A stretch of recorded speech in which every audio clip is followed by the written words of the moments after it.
The acceptance letter from MIT's computer science program lay crumpled on our kitchen table, my father's coffee mug leaving brown rings on my future.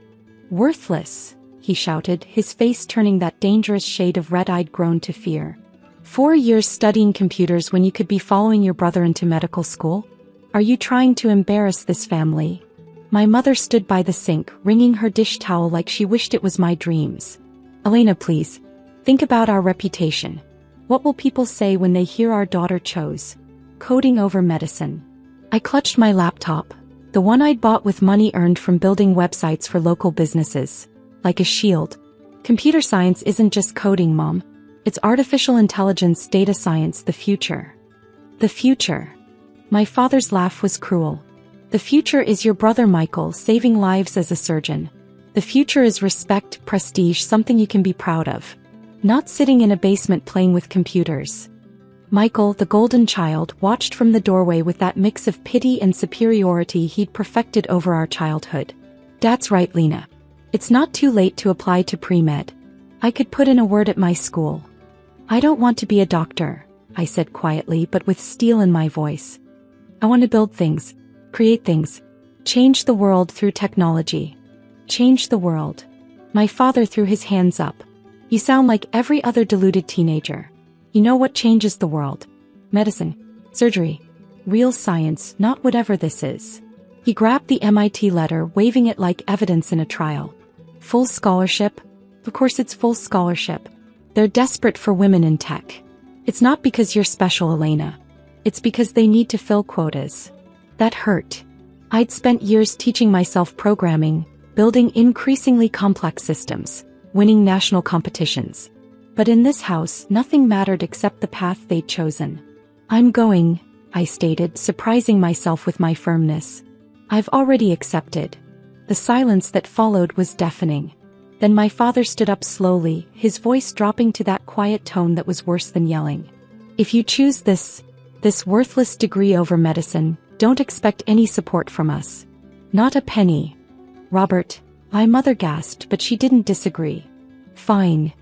I squared my shoulders, thinking of the savings account they didn't know about, filled with earnings from my freelance work. "I don't need your money." "You'll fail," Michael added helpfully. "Tech startups fail all the time. Medicine is forever." I looked at them. My father with his rigid beliefs, my mother with her social climbing anxiety, my brother with his smug certainty, and made a decision that would change everything. Watch me succeed. That night, I packed everything I owned into my beaten-up Honda Civic. It wasn't much: clothes, my laptop, and most importantly, the external hard drive containing the prototype of what would become my future. My mother caught me at the door. "Elena, please. We just want what's best for you." "No," I corrected her gently. "You want what's best for your image." She flinched but didn't deny it. 4 years later, I graduated from MIT with highest honors. My family didn't attend the ceremony.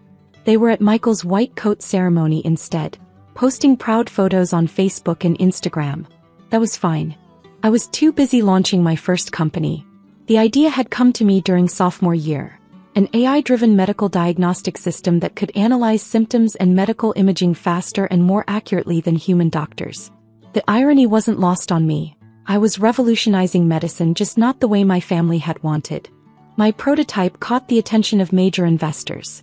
By graduation, I had $5 million in seed funding.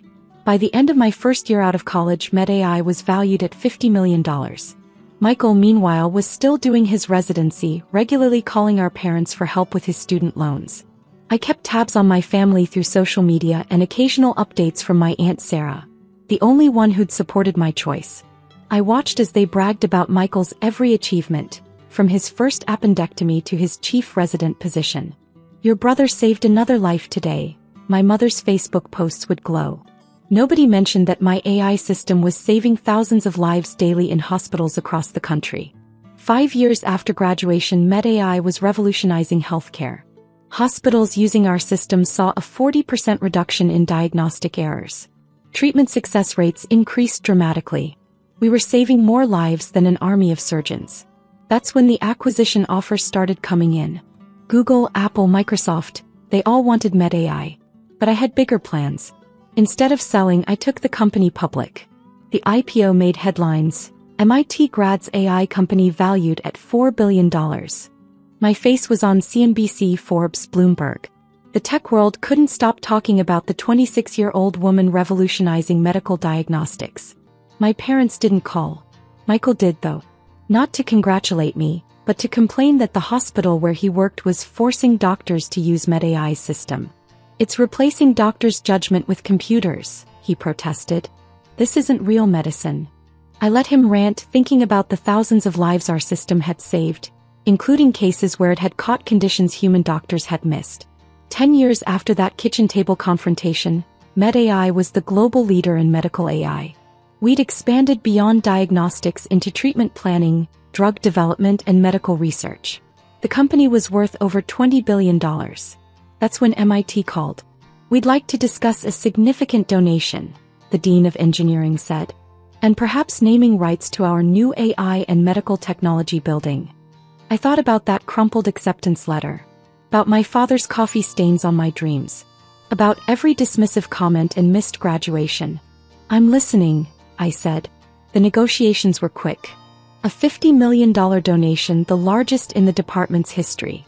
In return, the new building would be named the Elena Chin Center for AI and Medical Innovation. I had one condition.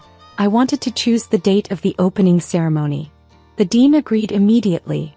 After all, who argues with a $50 million donor? I picked September 15th, the same day as my brother's hospital's annual gala, where he was supposed to receive an award for surgical excellence. My parents had been planning to attend for months. Then the invitations went out. Mine came from MIT directly with a personal note from the dean.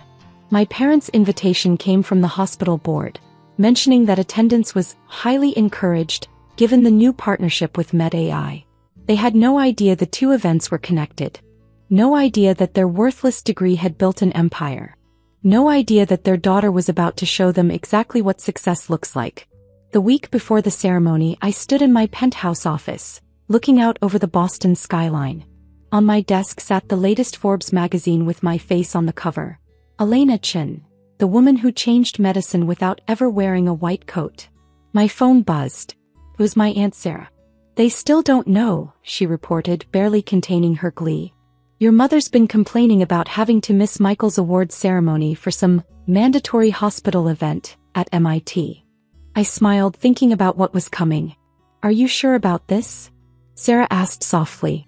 I looked at my reflection in the window, no longer the scared teenager clutching a laptop, but a woman who'd built something world-changing. Absolutely, I replied.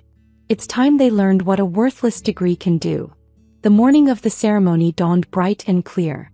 I stood in my closet, considering my options before choosing a simple but elegant Alexander McQueen suit.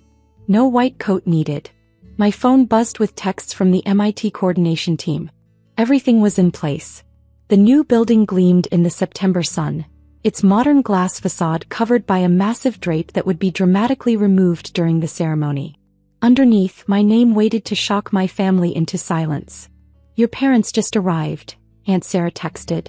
Your mother's complaining about missing Michael's award ceremony. Your father keeps checking his watch. I smiled, picturing their impatience. They still thought this was just another hospital board obligation. They had no idea they were about to witness their worthless daughter's crowning achievement. The ceremony area was packed when I arrived through a private entrance. University dignitaries, tech industry leaders, and hospital administrators filled the seats. In the front row, my parents sat stiffly, clearly wishing they were at Michael's celebration instead. Michael himself sat next to them, having been strongly encouraged to attend by his hospital's chief of surgery. He was fiddling with his phone, probably drafting his unused acceptance speech for the award ceremony he'd had to skip. The Dean of Engineering approached the podium. Today we celebrate not just a building but a vision. A vision that began in these very halls, when a young student dared to imagine a different future for medicine. My mother was checking her watch now. My father stared straight ahead, his face set in its usual disapproving frown. This student went on to revolutionize healthcare through artificial intelligence, the dean continued. Her company, MedAI, has saved countless lives and transformed medical diagnosis forever. I saw the moment my father's frown shifted to confusion. Michael's head snapped up from his phone. But perhaps most importantly, she proved that innovation in medicine isn't limited to those wearing white coats. That saving lives can come from unexpected directions, from those brave enough to forge new paths. My mother's face had gone pale. She gripped my father's arm. "Ladies and gentlemen, please welcome our generous donor, MIT graduate and founder of MedAI, Elena Chin." The applause was deafening, but I heard nothing except my father's sharp intake of breath as I walked onto the stage. "No," I heard Michael whisper. "It can't be." I approached the podium, my heels clicking against the marble. Every eye was on me, but I only saw my family's shocked faces. 15 years ago, I began, I sat at my parents' kitchen table with an MIT acceptance letter. I was told that pursuing computer science instead of medicine was worthless. That I was choosing a worthless degree. The audience murmured. My father's face had turned that familiar shade of red. Today, MedAI's technology assists in over 10 million diagnoses per day. We've helped detect early-stage cancers that human doctors missed. We've identified rare diseases that might have gone undiagnosed for years. We've saved more lives through technology than I ever could have as a single doctor. I paused, meeting my mother's eyes. She was crying silently. This building represents more than just a donation. It represents validation for every student who's ever been told their dreams aren't good enough. Who's ever been pressured to follow a traditional path instead of blazing their own trail. Michael was staring at his hands, his chief surgeon's confidence completely deflated. The Elena Chin Center for AI and Medical Innovation will be a place where technology and medicine work together. Where we recognize that saving lives doesn't always require a stethoscope. Sometimes it requires a keyboard and the courage to defy expectations. I nodded to the crew waiting by the building. The drape fell away, revealing my name in gleaming letters against the glass and steel facade. The crowd erupted in applause. Cameras flashed. My father looked like he might pass out. After the ceremony, as people mingled at the reception, my parents approached cautiously. My mother spoke first. "Elena, we didn't know." "That's right," I cut her off quietly. "You didn't know because you never asked. Never cared. Too busy bragging about Michael's surgeries to notice I was transforming the entire medical field." "Princess," my father started, using the endearment he'd abandoned 15 years ago. "We were wrong. We see that now." "Now?" I laughed softly. "Now that my name is on a building? Now that I'm worth billions? Now that the medical community considers me a pioneer? How convenient." Michael stepped forward. "The MedAI system, it's actually amazing. I use it every day. It's saved so many of my patients." "I know," I replied. "I get the usage reports. Interesting how you never mentioned that in your rants about real medicine versus computers." "Elena, please," my mother pleaded. "Can't we start over? We're still family." "Family?" I raised an eyebrow. "Family supports each other. Family attends graduations. Family celebrates achievements instead of dismissing them. We made mistakes," my father admitted. "Terrible mistakes. But we're proud of you now." "Now doesn't erase then," I said firmly. "Your pride means nothing to me anymore. I didn't build this company for your approval. I built it despite your disapproval." The dean approached, saving me from further conversation. "Elena, the governor would like to speak with you." I turned to leave, then paused. "By the way, Michael, about your award ceremony today? I bought the hospital last month. The board reports to me now. Enjoy your new AI-driven surgical protocols." The color drained from his face as realization dawned. His precious award ceremony hadn't been rescheduled because of a random board meeting. His little sister now owned the entire hospital system. The aftermath was exactly what I expected. My parents launched a full PR campaign to prove they'd always supported me. Old family photos appeared on social media, carefully cropped to hide the tension. Stories were rewritten, memories conveniently altered. "We always knew Elena was special," my mother told anyone who would listen. "We encouraged her interest in computers from the start." My father tried to leverage his connection to me in medical circles, bragging about his tech genius daughter to colleagues. Several politely informed him that I'd already told them the true story. Michael attempted damage control at his hospital, suddenly becoming MedAI's biggest advocate. My sister's system is revolutionary, he'd say, as if he hadn't spent years criticizing it. I ignored them all, focusing instead on expanding MedAI's reach. We launched new research initiatives, funded scholarships for unconventional students, and continued pushing the boundaries of medical technology. The MIT building became a symbol of innovation, producing graduates who merged technology and medicine in ways my family had once dismissed as worthless. I made sure every scholarship recipient knew the story behind the building's name. A year after the ceremony, my mother tried one last time to reconcile. She sent an email. "Darling, we miss you. Your father's heart hasn't been the same since that day. Can't we heal as a family?" I forwarded her email to my assistant with a simple reply. Run it through MedAI's diagnostic system. Apparently, guilt can manifest as heart problems. 2 years later, I received an invitation to Michael's Hospital's 10th anniversary gala. The invitation highlighted their cutting-edge AI integration and partnership with MedAI's visionary founder. I sent back a brief response. Ms. Chin appreciates the invitation but must decline. However, she's pleased to hear that the hospital is finally recognizing the value of a worthless degree. Last week, I approved plans for another building at MIT, the Chin Innovation Fellowship Center. It will provide resources and support for students pursuing unconventional paths in medicine and technology.